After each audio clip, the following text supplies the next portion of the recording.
Bismillahirrahmanirrahim. Assalamualaikum warahmatullahi wabarakatuh.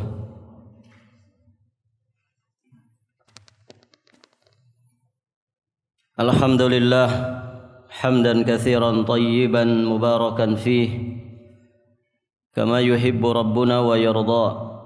Asyhadu an la ilaha illallah wahdahu rabbi la syarika lah wa asyhadu anna Muhammadan abduhu wa rasuluh.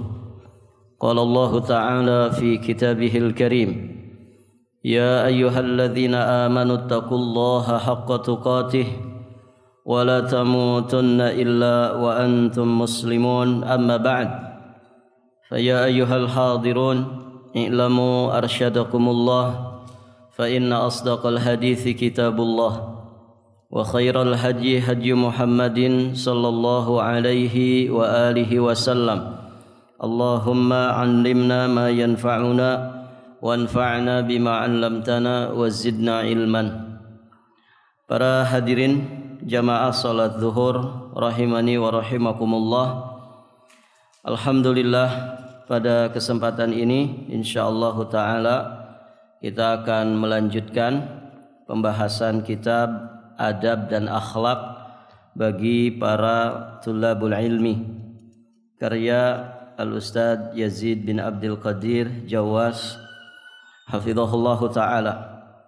Kita masih di adab tentang berbakti kepada kedua orang tua. Berikutnya qala hafizahullah ta'ala, keutamaan dan ganjaran berbakti kepada kedua orang tua. Para jamaah sekalian yang dirahmati Allah, berbakti kepada kedua orang tua itu hukumnya wajib. Maka keutamaan dari perkara yang wajib tentu sangatlah besar sekali, melebihi keutamaan dari perkara-perkara sunnah. Oleh karenanya kita di sini diingatkan beberapa keutamaan dan juga pahala dari baktinya seorang anak kepada kedua orang tuanya. Yang pertama, berbakti ke orang tua atau birrul walidain itu merupakan min afdhalil a'mal, seutama-utamanya amal. Ketika disebutkan amal itu afdal, berarti kedudukannya sangat tinggi dan harus menjadi perhatian kita semua untuk sama-sama berusaha mendapatkan keutamaan tersebut. Kemudian para jamaah, ridhanya Allah tergantung kepada keridhaan orang tua. Ridhanya orang tua di situasi, kondisi, di waktu atau tempat yang tidak menyelisihi syariat, itu sesungguhnya adalah ridhonya Allah Subhanahu wa ta'ala. Ridhallah fi ridhal walidain wa sukhtullah fi sukhtil walidain. Ridha Allah ada pada keridhaan kedua orang tua, dan murkanya Allah ada pada kemurkaan kedua orang tua. Maka seorang anak, terlebih anak yang belajar ilmu agama, tentu merupakan kewajiban yang sangat besar bagi dirinya untuk meraih ridha Allah Subhanahu wa ta'ala dengan cara dia berusaha menjadi anak yang diridhai kedua orang tuanya. Yang ketiga, para jamaah yang dirahmati Allah, berbakti kepada kedua orang tua dapat menghilangkan kesulitan yang sedang dialami. Ini yang kadang terlupakan. Para jamaah yang dirahmati Allah, hidup kita berpindah-pindah dari satu ujian kepada ujian berikutnya. Selesai dari satu ujian, maka ujian itu tidak akan berhenti. Pasti kita akan menghadapi ujian yang lainnya. Bahkan di waktu yang sama terkadang bertumpuk ujian itu kita hadapi. Tidak hanya satu saja, bahkan mungkin bisa beberapa persoalan, beberapa masalah, beberapa bidang itu sekaligus bertumpuk menjadi ujian bagi kita. Maka para jamaah yang dirahmati Allah, Islam memberikan bimbingan ya bagaimana kita bisa menyelesaikan segala macam ujian yang kita hadapi. Salah satunya adalah memohon pertolongan kepada Allah Subhanahu wa taala dengan wasilah kita berbakti kepada kedua orang tua. Siapa yang sedang kesulitan dunianya, maka berbaktilah kepada kedua orang tuanya. Siapa yang kesulitan di dalam urusan agamanya, maka berbaktilah kepada kedua orang tuanya. Doa kedua orang tua untuk anaknya itu mustajab. Maka para jamaah yang dirahmati Allah, ini yang terkadang sisi ini yang terluput pada diri kita. Baik, para jamaah yang dirahmati Allah.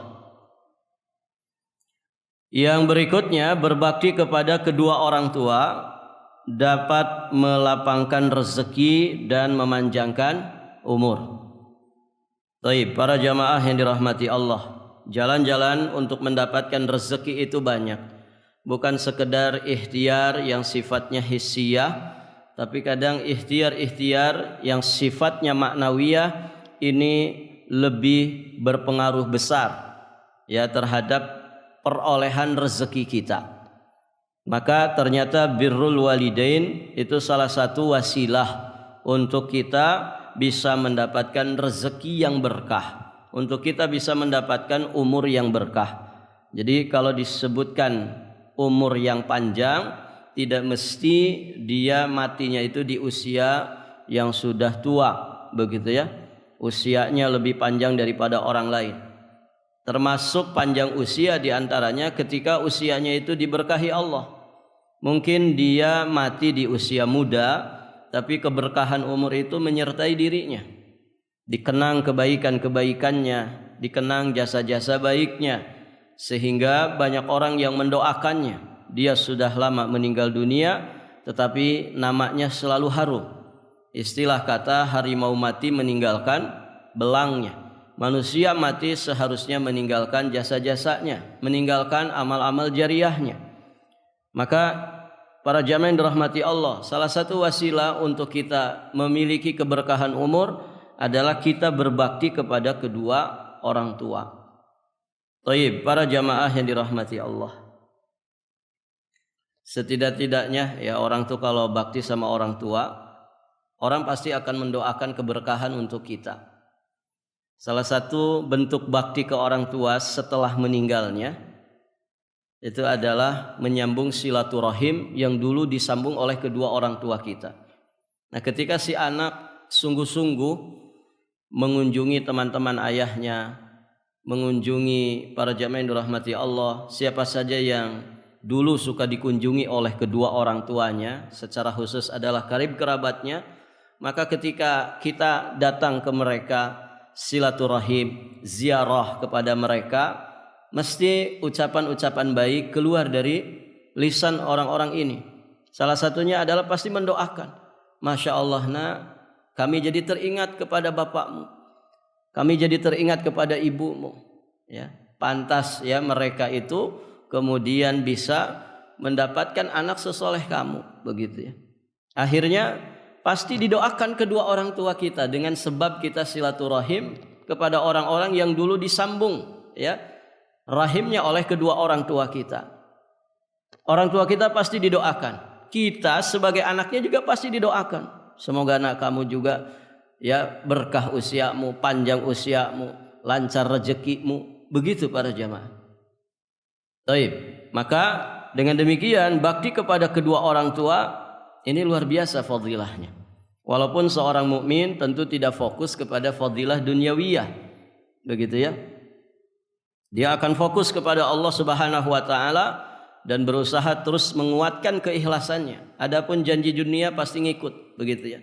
Jadi kalau disebutkan di hadis para jamaah yang dirahmati Allah, man sarrahu an yabsuta lahu fi rizqi wa an yunsa'alahu fi athari falyasil rahimahu. Siapa yang suka dipanjangkan usianya, dilapangkan rezekinya, maka hendaknya dia menyambung tali silaturahim. Silaturahim termasuk amalan yang disebutkan fadilah atau ganjaran duniawinya. Panjang usia, kemudian luas rezeki, panjang usia dan lapang rezekinya. Taib, para jamaah yang dirahmati Allah, ini ganjaran dunia.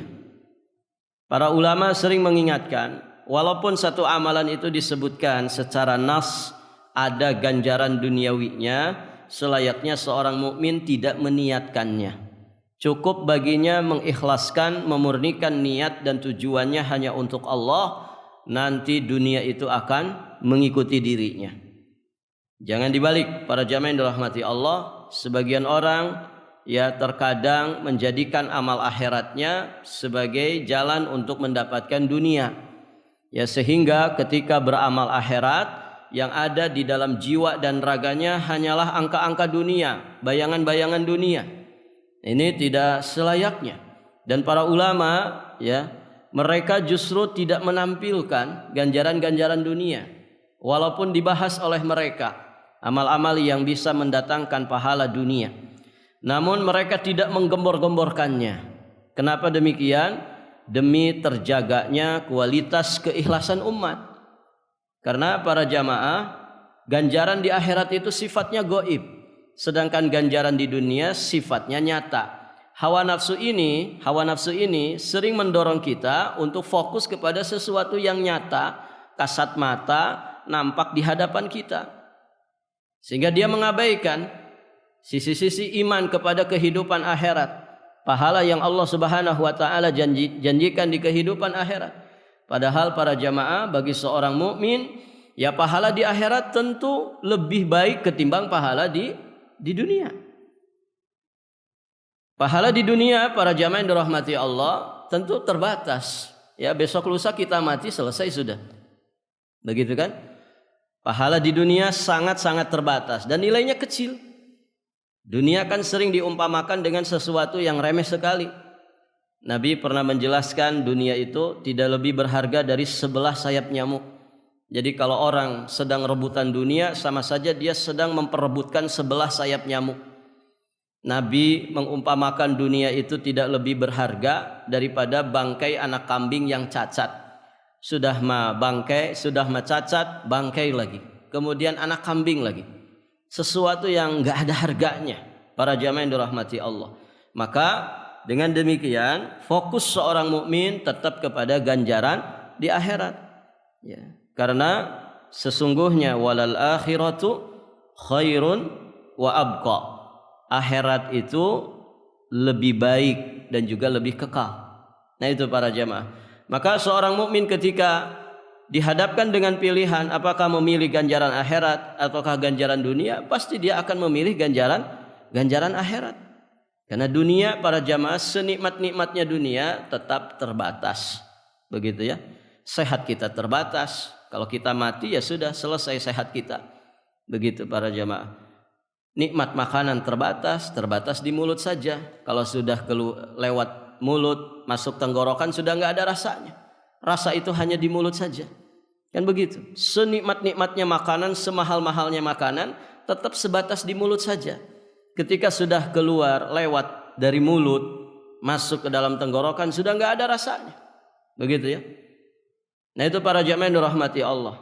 Dia nilainya kecil, nilainya remeh, kemudian juga waktunya terbatas.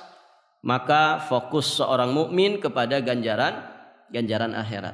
Dan para jamaah menyampaikan kepada umat juga demikian. Jangan digembor-gemborkan sisi maslahat atau manfaat pahala dunianya. Karena nanti manusia akan tertipu. Ketika dia tidak mendapatkan dunia yang katanya disebutkan, dijanjikan, pasti dia kecewa. Nah begitu para jamaah yang dirahmati Allah. Taib. Berikutnya, berbakti kepada kedua orang tua dapat memasukkan seorang anak ke dalam surga. Ya jelas. Bakti ke orang tua itu ya di antara fadilahnya akan menjadikan seorang anak masuk ke dalam surga. Kemudian berbakti kepada kedua orang tua bisa menghapuskan dosa-dosa. Para jamaah sekalian yang dirahmati Allah, banyak sekali wasilah untuk kita mendapatkan ampunan untuk dosa-dosa kita. Nah, salah satunya bahkan ini yang Di antara yang paling besarnya adalah kita berbakti kepada kedua orang tua. Berikutnya, anak yang berbakti kepada kedua orang tua akan mendapatkan kedudukan yang mulia di dunia dan juga kedudukan yang mulia di akhirat nanti. Karena bakti ke orang tuanya pun adalah amalan yang punya kedudukan sangat tinggi. Ketika seorang anak mempraktekannya, maka dia pasti akan mulia hidupnya di dunia dan dia akan bahagia, punya derajat tinggi di kehidupan akhiratnya. Barakallahu fikum. Nah, itu 7 poin dari keutamaan atau ganjaran yang akan didapatkan oleh siapapun yang menunaikan kewajiban birrul walidain. Berikutnya, bentuk-bentuk berbakti kepada kedua orang tua. Nah, di sini digambarkan sebagian kaifiat, sebagian bentuk atau jenis dari birrul walidain. Yang pertama, muasyaratuhuma bil ma'ruf, yakni bergaul bersama keduanya dengan cara yang ma'ruf. Dalam satu riwayat dikatakan bahwa ketika seseorang datang untuk membaiat Rasulullah sallallahu alaihi wasallam atas hijrah dengan meninggalkan orang tuanya dalam keadaan menangis, maka Rasulullah sallallahu alaihi wasallam bersabda kepada orang tersebut, "Kembalilah dan buatlah keduanya tertawa sebagaimana engkau telah membuat keduanya menangis." Masya Allah para jamaah. Jadi ada seseorang yang datang kepada Nabi untuk berbaiat atas hijrahnya orang tersebut, tapi dia meninggalkan kedua orang tuanya dalam keadaan menangis. Artinya kepergian si anaknya ini membuat orang tuanya bersedih. Maka setelah itu para jamaah yang dirahmati Allah, Nabi memerintahkan anak tersebut untuk kembali kepada kedua orang tuanya dan membahagiakan keduanya sebagaimana sebelumnya dia sudah membuatnya menangis. Artinya di sini para jamaah, berusahalah bagaimana kita selalu memberikan kenyamanan, kebahagiaan kepada kedua orang tua kita semampu, semaksimal yang kita mampu. Karena para jamaah yang dirahmati Allah, banyak hal yang sering menjadi godaan bagi anak untuk dia durhaka kepada kedua orang tuanya. Di pembahasan yang lalu kita sudah singgung ya, bagaimana ya orang tua itu di masa-masa tuanya ya. Seringkali ya sifat-sifat kekanak-kanakan itu ada pada kedua orang tua kita di masa lanjutnya. Walaupun tentu tidak semua orang tua seperti itu, dan kita berlindung kepada Allah kalau suatu saat nanti Allah takdirkan kita berusia panjang, semoga kita tidak menjadi ujian berat bagi anak-anak kita. Begitu ya. Namun demikianlah ketetapan Allah berlaku bagi manusia. Terkadang sebagian anak itu diuji dengan ujian yang begitu berat menghadapi tingkah laku, sikap-sikap kedua orang tuanya di masa tuanya yang seringkali begitu rawan bagi dirinya untuk terjatuh ke dalam kedurhakaan. Maka dengan demikian para jamaah, berusahalah bermuasyarah, bergaul dengan kedua orang tua itu dengan cara yang ma'ruf semaksimal mungkin. Walaupun kita harus korban perasaan, walaupun kita harus korban harta, walaupun kita harus korban tenaga, para jamaah yang dirahmati Allah, Allah Maha tahu dengan ikhtiar seorang anak membahagiakan kedua orang tuanya. Allah akan menilai dan memberikan pahala ya sekadar dengan apa yang kita upayakan. Walaupun mungkin ya kurang direspon baik oleh kedua orang tuanya, ya disikapi dengan sikap yang mungkin membuat anaknya kurang nyaman. Yang penting tugas kita, kewajiban kita tunaikan. Kewajiban kita adalah berbakti kepada kedua orang tua. Ya orang tua kemudian ya dia melakukan sesuatu yang tidak pas secara hukum agama, secara syariat, maka itu urusan orang tua kita dengan Allah Subhanahu wa taala. Ya. Karena urusan anak, kewajiban anak adalah bakti. Kewajiban kedua orang tua para jamaah yang dirahmati Allah, ya tentu mensyukuri baktinya anak.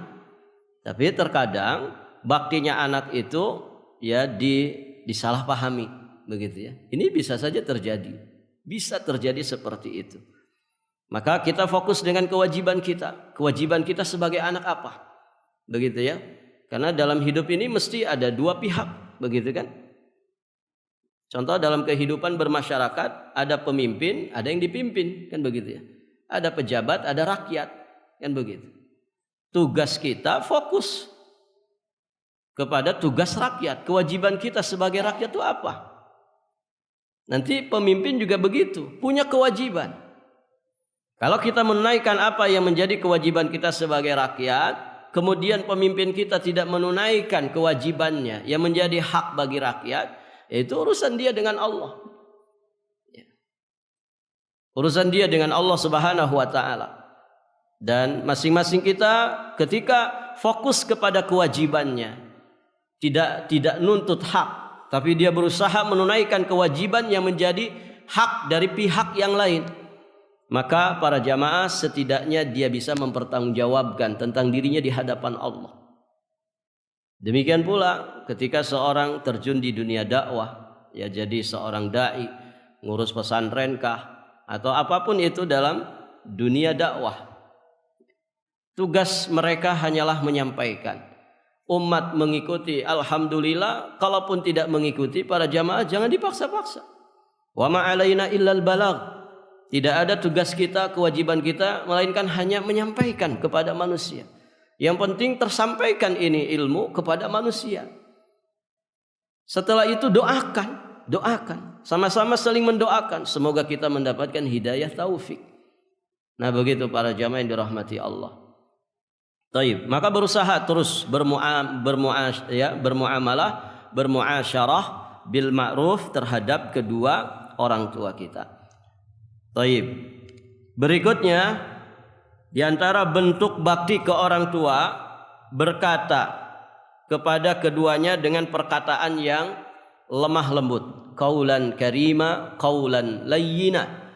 Berusahalah kalau kita berkata-kata, berbicara kepada kedua orang tua, hendaknya perkataan kita itu perkataan yang mulia, perkataan yang lemah lembut, tidak menyakiti hatinya.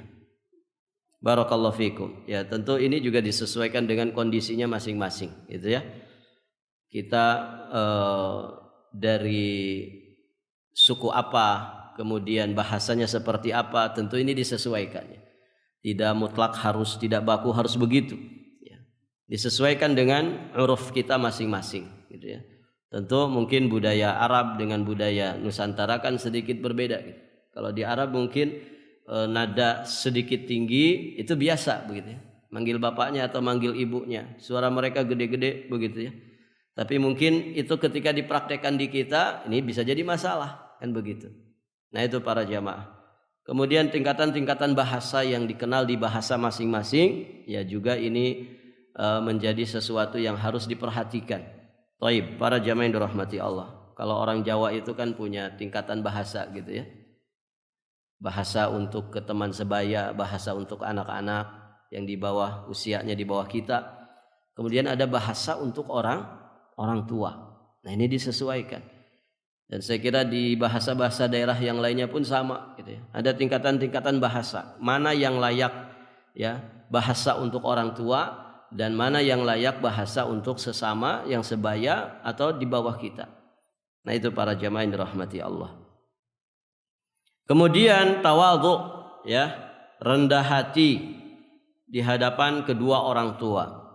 Tidak sombong, tidak tinggi hati, tidak merasa di atas kedua orang tua. Nah ini tidak boleh.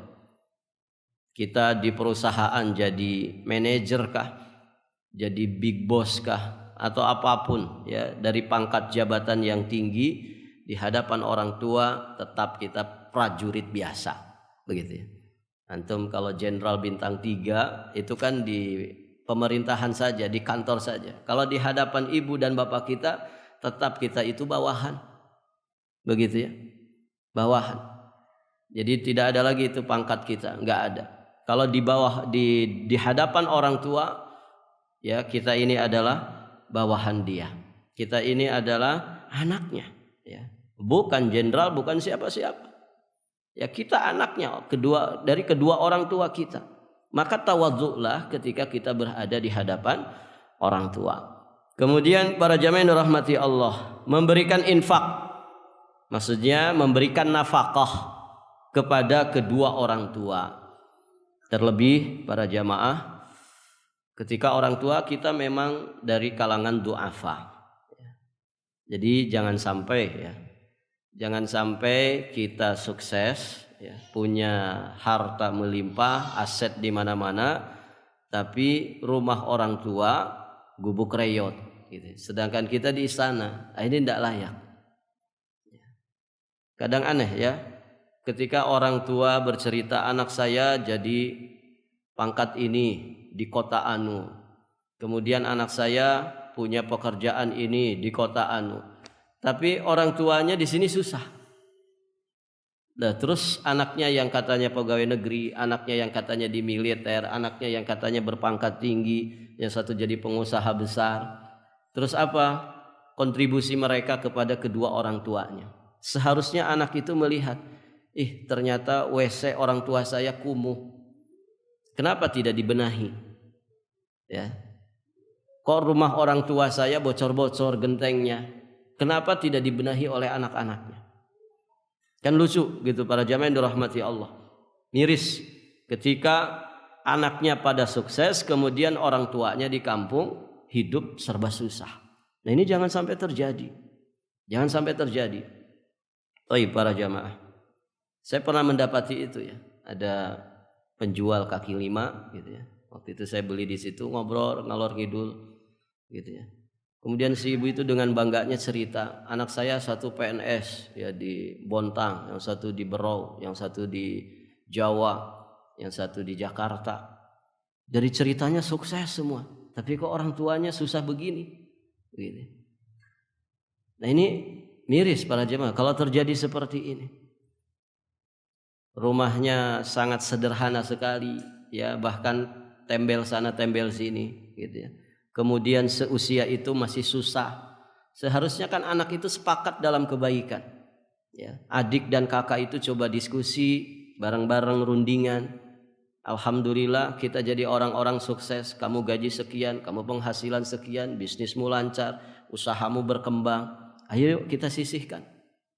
Sebulan kita bisa berapa? Kalau anak itu gajinya 20 juta, Masya Allah satu bulan. Istri cuma satu, anak satu, sisanya banyak. Begitu kan? Kenapa nggak bisa menyisihkan untuk orang tua? Ya, urunan dengan anak-anak yang ada. Kalau terkumpul satu bulan misalkan 10 juta saja, atau mungkin minimnya 5 juta, berikan ke orang tua kita. Ya. Berikan nafkah ke orang tua kita. Bilang kepada orang tua, mak sudah, nggak usah kerja lagi, nggak usah susah-susah lagi. Itu loh rambut sudah beruban, ya, tenaga sudah mulai tidak seperti dulu lagi. Ayo fokus aja ibadah. Sudah enggak usah bekerja, enggak usah capek-capek. Ya bulanan kita kirim. Ya. Apa yang dibutuhkan akan kita penuhi. Nah begitu para jamaah. Jadi anak-anak yang berbakti begitu. Ya mereka berusaha bagaimana memberikan nafkah kepada kedua orang tuanya. Terlebih orang tua yang sudah berusia lanjut. Nah ibu-ibu yang saya sempat datangi itu mungkin usianya sudah kepala 6 ke atas. Hampir kepala 7, suaminya malah lebih sepuh darinya. Nah ini miris sekali para jamaah yang dirahmati Allah. Nah anak-anak harus punya inisiatif yang baik ya, untuk memberikan nafkah kepada kedua orang tuanya. Dan kalaupun orang tuanya dinafkahi, sesungguhnya itu tidak sama sekali bisa membalas jasa kebaikan dari kedua orang tua.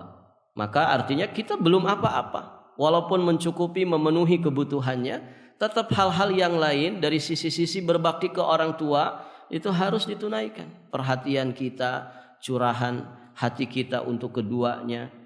Demikian para jamaah, komunikasi yang dibangun, komunikasi yang baik kepada kedua orang tua, ini tetap harus dilakukan. Jadi tidak cukup hanya memberikan nafkahnya saja. Kemudian para jamaah membayarkan hutang-hutangnya. Ini juga poin penting dan ini bentuk di antara bentuk bakti kepada kedua orang tua. Ya, jangan sampai orang tua kita terbebani dengan hutang. Anak-anaknya inisiatif bagaimana menyelesaikan hutang kedua orang tuanya. Kemudian mendoakan kedua orang tua. Ini jelas ya, di antara bakti kepada kedua orang tua. Setiap saat kita mendoakan Rabbighfirli wali walidayya warhamhuma kama rabbayani shaghira. Ini doa yang harus selalu ada pada rentetan doa-doa sehari-hari kita di waktu-waktu mustajab. Doakan kedua orang tua dan mendoakan kedua orang tua harus dengan sungguh-sungguh. Ya, diresapi, dihayati bahwa jasa mereka terlalu besar, kebaikan mereka kepada kita terlalu besar. Ya, entah apakah bakti kita ke mereka itu sudah setidak-tidaknya bisa dijadikan hujah di hadapan Allah untuk kita bisa selamat dalam masalah ini ataukah tidak. Maka terus anak berbakti kepada kedua orang tuanya sambil terus mendoakan mereka berdua. Berikutnya menunaikan wasiat yang sesuai dengan syariat. Ketika ada wasiat yang ditulis, yang disampaikan oleh mereka, berusahalah anak-anak itu menunaikan wasiatnya.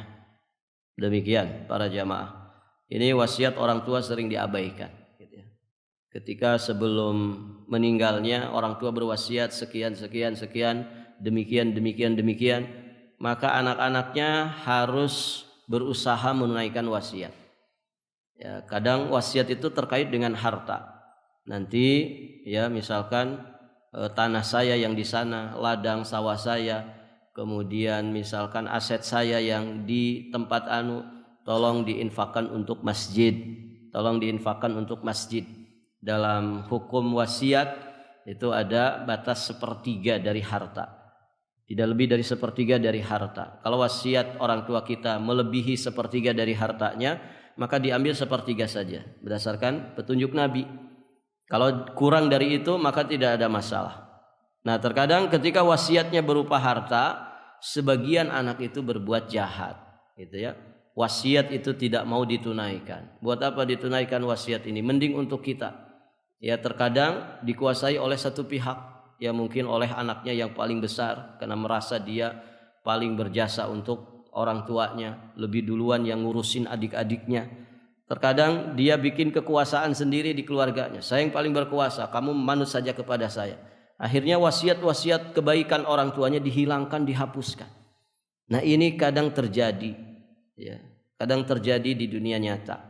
Anak-anak yang tidak tahu diri, yang durhaka kepada kedua orang tuanya. Baik. Yang berikutnya di antara bentuk berbakti kepada kedua orang tua, berbakti dan menyambung kekerabatan selama keduanya masih hidup dan setelah salah satu atau keduanya meninggal. Juga melaksanakan wasiatnya. Begitu ya. Jadi mudik bagi seorang muslim, niat dan tujuannya baik, ingin bakti ke orang tua, itu termasuk fisabilillah. Mudiknya anak demi ya berkunjung, mengunjungi, silaturahim, menyambung komunikasi, bermuasyarah bil ma'ruf terhadap kedua orang tuanya. Ini bagian daripada amal soleh, bagian daripada bakti kepada kedua orang tuanya. Nah, itu para jamaah yang dirahmati Allah. Jadi menyambung kekerabatan ketika mereka masih hidup, bahkan setelah meninggal dunia. Nah, menyambung kekerabatan setelah meninggal dunia adalah dengan kita rajin beramal soleh. Karena kesalehan anak itu akan sampai kepada kedua orang tuanya. Kemudian juga kita sungguh-sungguh menyambung apa yang dulu disambung oleh kedua orang tua kita. Nah, itu para jamaah. Bahkan dikatakan di sini menyambung kekerabatan dan menjalin hubungan dengan teman bapaknya sepeninggalnya itu termasuk perbuatan yang paling baik. Rasulullah bersabda, "Inna abarral birri silatul waladi ahla wuddi abihi." Sesungguhnya di antara kebaikan yang paling baik adalah seorang anak menyambung hubungan dengan teman ayahnya sepeninggalnya. Ada kisah ya tentang ini. Ini riwayatnya kan dari Ibnu Umar. Jadi Ibnu Umar itu suatu ketika, para jamaah yang dirahmati Allah, beliau memuliakan seorang Arab Badui. Ya, kalau orang kita itu Badui itu ya wong desok gitu ya, orang pinggiran, bukan orang kota. Baik, para jamaah, dimuliakan oleh Abdullah bin Umar, ya. Bahkan diberikan sorban kepada orang tersebut. Jadi sorbannya Abdullah bin Umar itu diberikan kepada orang tersebut. Padahal ini orang Badui, orang pinggiran, orang desa, para jamaah yang dirahmati Allah. Tapi sedemikian rupa ya penghormatan Abdullah bin Umar kepada orang tersebut. Ya, dia berikan sorbannya kepada orang tersebut. Kemudian dia naikkan ke atas hewan tunggangannya. Dia sendiri yang nuntun. Ya, Abdullah bin Umar yang nuntun hewan itu. Orang-orang terkaget-kaget melihat perlakuan dari Abdullah bin Umar ini. Ya, kata mereka, innahu yardha bil yasir. Itu loh orang Badui. Mereka itu sudah cukup ridha menerima dengan perlakuan yang sederhana saja. Ini kan orang desa, bukan orang-orang yang punya pangkat jabatan tinggi, kehormatan. Ini loh orang biasa. Kenapa sedemikian rupa begitu ya? Innahu yardha bil yasir. Cukup bagi dia perlakuan yang sederhana saja. Begitu. Namun ternyata Abdullah bin Umar mengatakan, sesungguhnya orang ini adalah teman dari bapakku. Orang Arab Badui ini adalah teman bapakku. Maksudnya apa? Ini sahabatnya Umar ibnul Khattab. Jadi dulu orang Badui ini bersahabat karib dengan siapa? Dengan bapaknya Abdullah, yakni Umar ibnul Khattab. Ya. Dan aku mendengar Nabi SAW, siapa yang ingin menyambung silaturahim dengan orang tuanya yang sudah meninggal dunia, maka sambunglah silaturahim dengan teman-temannya atau orang-orang yang dulu disambung oleh kedua orang tuanya. Nah, itu para jamaah yang dirahmati Allah. Dengan demikian, dari situ kita memahami bakti ke orang tua itu bukan sampai orang tua meninggal dunia. Sebagian anak merasa sudah selesai sudah bakti saya ke orang tua meninggal. Benar tidak ini? Tidak benar. Kita wajib tetap berbakti ke orang tua walaupun sudah meninggal dunia. Karena kewajiban berbakti kepada kedua orang tua itu sampai kita mati, bukan sampai matinya kedua orang tua. Sampai kita mati. Dan biasanya galibnya orang tua lebih dulu mati daripada siapa? Anak-anaknya. Walaupun ada kasus anak lebih dulu meninggal dunia daripada orang tua. Tapi galibnya pada umumnya orang tua lebih dulu meninggal dunia. Nah, jangan dipahami kalau orang tua sudah meninggal dunia bebas sudah anak. Tidak ada kewajiban berbakti ke orang tuanya. Nah, ini keliru para jamaah. Wajib tetap berbakti kepada kedua orang tua itu selama kita masih hidup. Apakah orang tua kita masih hidup ataukah mereka sudah meninggal dunia? Barakallahu fikum.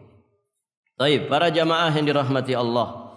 Berikutnya kita akan membahas tentang haramnya durhaka kepada kedua orang tua.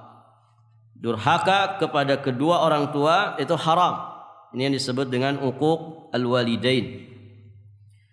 Al-Imam Al-Bukhari rahimahullahu ta'ala meriwayatkan di dalam Kitabul Adab dari jalan sahabat yang mulia Abi Bakrah radhiyallahu ta'ala anhu, telah bersabda Rasulullah sallallahu alaihi wasallam, ala unabbiukum bi akbaril kabair, maukah aku beritahukan kepada kalian dosa besar yang paling besar? Nabi menyebutnya sampai 3 kali. Maka kami para sahabat menjawab, bala ya Rasulullah. Tentu wahai Rasulullah, kami ingin tahu apa itu dosa besar yang paling besar. Maka Nabi kemudian menjawab, al-isyraku billah. Yang pertama adalah berbuat syirik kepada Allah. Kemudian yang kedua uququl walidain. Yang kedua adalah durhaka kepada kedua orang tua. Ini hadis ini menjadi lawan daripada firman Allah di surat Al-Isra yang di awal sudah kita bahas. Wa qadara rabbuka alla ta'budu illa iyyah. Dan sungguh telah kami wasiatkan, perintahkan.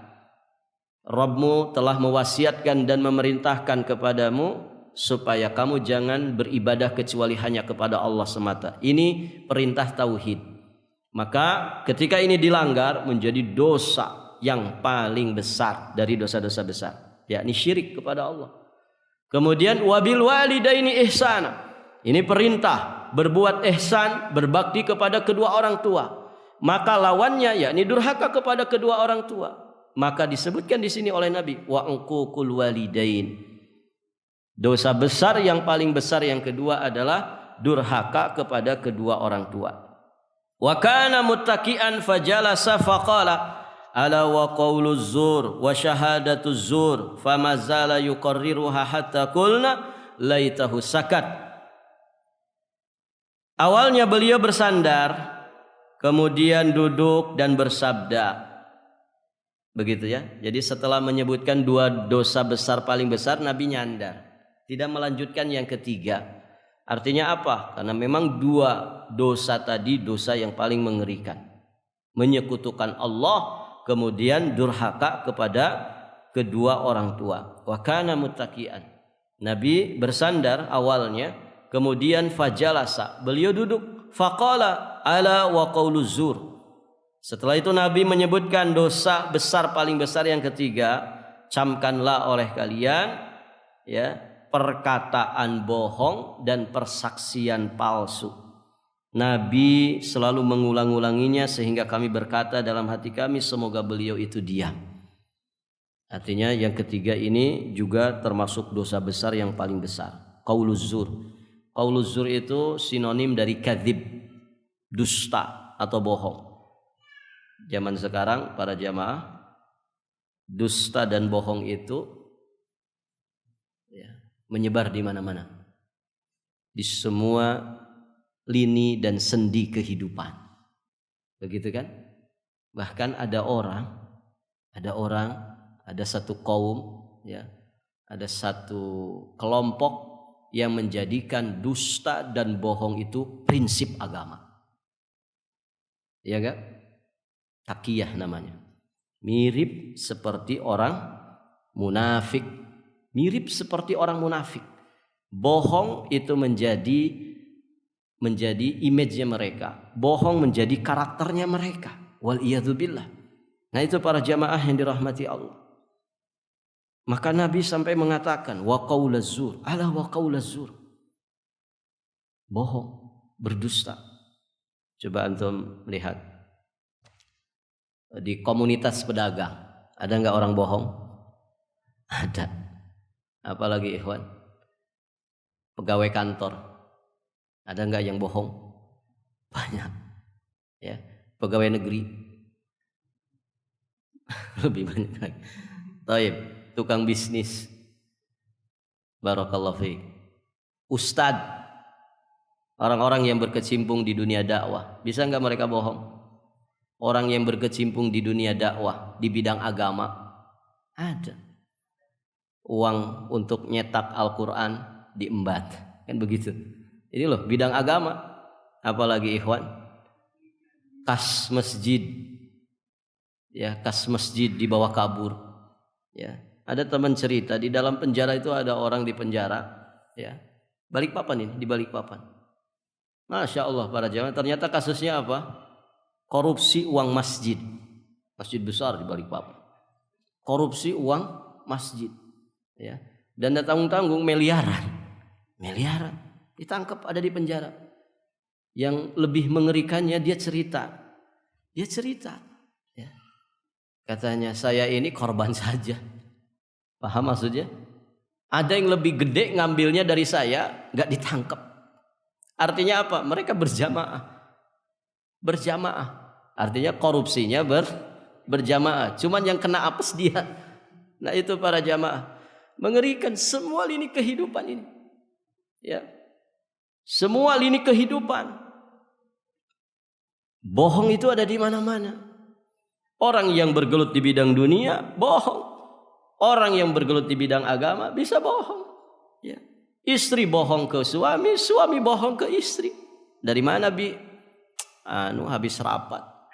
Padahal habis nongkrong di warung kopi gitu dengan teman-temannya supaya istrinya nggak cerewet, akhirnya bohong, kan begitu. Nah itu para jamaah, Bi punya duit nggak? Nggak ada, nggak ada duit. Padahal duitnya banyak gitu. Nah begitu para jamaah, ini kan banyak, ya. Banyak kebohongan terjadi antara suami dan istri. Kadang anak bohong ke orang tua bohong ke anak, ya. Tetangga bohong ke tetangga yang lainnya, atasan ke bawahan, bawahan ke atasan, ya, rakyat ke pejabat, pejabat ke rakyat. Ini semua bisa terjadi. Murid bohong ke gurunya, guru bohong ke muridnya. Nas'alullah al-afwa wal afiyah wassalamah. Dan para jamaah, satu oleh-oleh yang harusnya kita bawa dari tarbiyah Ramadan adalah kejujuran. Ya kan? Harusnya orang itu mendapatkan faidah jadi orang jujur dengan Ramadannya. Kalau oleh-oleh ini, satu oleh-oleh ini dibawa saja oleh masing-masing kita selepas kita keluar dari bulan Ramadan, insya Allah kita akan menjadi orang soleh. Jujur kepada diri sendiri, jujur kepada Allah pertama kali, kemudian jujur kepada makhluk Allah. Bukankah puasa mengajari kita untuk berkata jujur, kemudian menjauhi dusta? Apa kata Nabi? Malam yada' qaulaz zur wal amal bih falaisa lillahi hajah fi an yada'a ta'amahu wa syarabahu. Siapa yang tidak meninggalkan perkataan dusta, perbuatan nista, Allah tidak berhajat, Allah tidak butuh kepada usaha dia menahan diri dari lapar dan dahaga. Makanya coba perhatikan, kalau kita puasa, dorongan untuk kita itu jujur itu lebih besar. Dorongan untuk kita jauh dari yang namanya kebohongan, kedustaan itu besar sekali. Ya kan? Ada bahasa, eman-eman puasa saya, masa ngebohong lagi puasa. Begitu kan? Nah makanya ini terapi paling baik untuk para koruptor itu, suruh puasa aja. Gitu. Suruh puasa. Karena hawa puasa itu begitu. Mendorong kita untuk hati-hati ketika berbicara. Jangan sampai bohong nih, jangan sampai bohong. Nah begitu para jamaah yang dirahmati Allah. Jadi itu qaulaz zur. Qaulaz zur. Persaksian palsu juga demikian. Saya bersaksi bahwa si fulan tidak bersalah, padahal aslinya bersalah. Tapi karena dibayar sama orang. Bisa nggak kayak gitu para jamaah? Bisa. Maju tak gentar membela yang bayar, gitu ya. Membela yang bayar. Ya. Yang penting saya dibayar. Ya. Kalau cuman ngomong bersaksi palsu. Yang penting saya dibayar. Ya. Apalagi bayarannya gede gitu. Kita jamin keluargamu 1 tahun ini. Ya. Oh luar biasa kan. Baik para jamaah yang dirahmati Allah. Qaulaz zur. Dan qaulaz zur ini lebih berbahaya ketika terjadi ya dari anak kepada kedua orang tua. Ada enggak anak yang membohongi orang tuanya? Banyak. Pak suruh tanda tangan. Ya. Tanda tangan. Pokoknya tanda tangan. Orang tuanya enggak ngerti apa-apa. Ini berkas apa enggak ngerti. Pokoknya tanda tangan. Tanda tangan. Ya. Sampai dicium keningnya. Padahal dibohongi. Ya. Dia ternyata sedang menjual aset orang tuanya. Banyak kan kebohongan-kebohongan anak kepada kedua orang tua. Ada juga orang tua yang bohong kepada anaknya. Zaman sekarang ngeri para jamaah. Kita kadang mendengar berita orang tua gugat anaknya sendiri. Anak menggugat orang tua sendiri. Kalau di kalangan orang soleh para jamaah, gugat menggugat itu antara anak-anak itu bukan memperebutkan harta, tapi memperebutkan hak pemeliharaan. Ini orang tuanya sudah sepuh, sudah renta. Itu anaknya bisa saling menggugat. Menggugat itu ternyata dalam apa? Dalam hak untuk merawat. Mereka mati-matian berusaha bahwa ini orang tua saya yang merawat. Begitu kalau orang-orang soleh gitu. Jadi rebutannya itu dalam kebaikan. Nah kalau di kita enggak, para jamaah yang dirahmati Allah. Itu rebutannya di dalam menzolimi pihak yang lain. Kadang kakak ya menzolimi adik, adik menzolimi kakak, anak menzolimi orang tuanya, orang tua kadang menzolimi anaknya. Waliyadzubillah. Nah dari sini poinnya, ternyata uquq al-walidain itu termasuk akbar al-kabair, dosa besar yang paling besar. Maka tentu kalau hadis ini saja ya kita jadikan peringatan untuk kita berbakti ke orang tua sesungguhnya cukup. Karena ternyata durhaka ke orang tua itu merupakan dosa yang paling besar dari sekian banyak dosa-dosa besar. Taib, para jamaah yang dirahmati Allah. Kemudian dari Al-Mughirah bin Syu'bah, kita lanjutkan sedikit lagi ya. Dari Mughirah bin Syu'bah radhiyallahu taala anhu, Nabi sallallahu alaihi wasallam bersabda, "Innallaha ta'ala harrama 'alaikum uquqal ummahat." Sesungguhnya Allah mengharamkan atas kalian durhaka kepada ibu. Kemudian waman'an wahatin, minta sesuatu yang bukan haknya. Waman'an wahatin, maksudnya meminta sesuatu yang bukan haknya. Wa wa'dal banat, mengubur anak hidup-hidup. Waman'an itu menolak kewajiban, wahatin meminta sesuatu yang bukan haknya. Man'an wahatin. Kemudian wa wa'dal banat, mengubur anak hidup-hidup. Ini terjadi di masa jahiliyah. Kalau di masa sekarang ada enggak? Orang tua bunuh anaknya sendiri? Ada. Kalau dulu dikubur, kalau sekarang mungkin dibuang gitu. Dibuang ke sungai kah? Dibuang di tong sampah, nauzubillah ya. Orang tua yang sudah tidak tahu diri ya. Taib, para jamaah. Kemudian wa karihalakum kilwaqa, dan Allah membenci atas kalian kilwaqa, desas-desus, banyak bicara ya. Wa kathratas su'al, kemudian banyak bertanya. Wa idha'atal mal, dan memboroskan harta, yakni menghambur-hamburkan harta. Taib. Nah, di sini Nabi menyebutkan keharaman pertama adalah uquq al-ummahat, yakni durhaka kepada ibu, durhaka kepada ibu. Karena ibu kedudukannya lebih tinggi ketimbang bapak. Bukan berarti bapak diremehkan, tidak. Tapi demikianlah ketetapan Allah. Ibu itu nomor satu, baru kemudian bapak. Taib, para jamaah. Hadis ini adalah salah satu hadis yang melarang seorang anak berbuat durhaka kepada kedua orang tuanya. Seorang anak yang berbuat durhaka tidak akan masuk surga dengan sebab durhaka kepada kedua orang tuanya. Sebagaimana hadis dari Abi Darda radhiyallahu taala anhu, Rasulullah bersabda, "La yadkhulul jannata 'aqun wala mudminu khamrin wala mukadzibun biqadar." Tidak akan masuk surga anak yang durhaka, kemudian pecandu khamar, dan orang yang mendustakan takdir. Yang pertama Nabi sebutkan aqun, anak yang durhaka kepada kedua orang tuanya tidak akan masuk surga. Berarti yang berbakti masuk surga. Nah, demikian. Barakallahu fiikum. Dan nanti selanjutnya kita akan bahas bentuk-bentuk uquq ya, kedurhakaan kepada kedua orang tua. Semoga apa yang dibahas menjadi ilmu nafi bagi kita semua, dan semoga Allah senantiasa memberikan taufik dan inayahnya untuk kita bisa mewujudkan birrul walidain, dan semoga Allah memberikan kemudahan kepada kita semua untuk bisa selamat dari durhaka kepada kedua orang tua. Amin. Allahumma ya rabbal alamin. Barakallahu fikum. Akhiru da'wana anilhamdulillahi rabbil alamin. Allahu a'lam bissawab. Sekira cukup, dan kita tutup dengan doa kafarah majlis. Subhanakallahumma bihamdik, asyhadu an la ilaha illa anta astaghfiruka wa atubu ilaik.